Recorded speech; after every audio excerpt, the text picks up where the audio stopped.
বিমান ভ্রমণ যতই আকর্ষণীয় হোক না কেন, কিছু অভ্যাস আপনার ভ্রমণকে অস্বস্তিকর করে তুলতে পারে।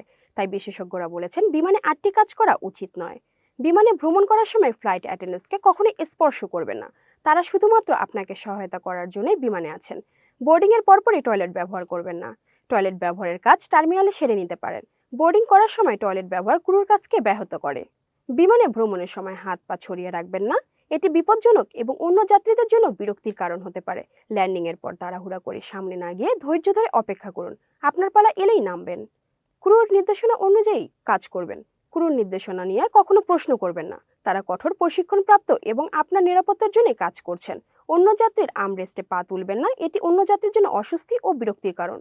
বিমান ভ্রমণের সময় খালি পায়ে থাকবেন না, এতে করে বিমানের ফ্লোর জীবাণুযুক্ত হতে পারে। সিট রিক্লাইন করার সময় খেয়াল রাখুন, সিট রিক্লাইন করা স্বাভাবিক, তবে ধীরে করুন এবং পেছনে কারো খাবার বা ল্যাপটপ আছে কিনা দেখে নিন।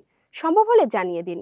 এই ৮টি নিয়ম মেনে চললে বিমান ভ্রমণ হবে সবার জন্য আরামদায়ক ও নিরাপদ। আপনার ভদ্রতা শুধু অন্যদের নয়, আপনার নিজের যাত্রাকেও সুখকর করে তুলবে।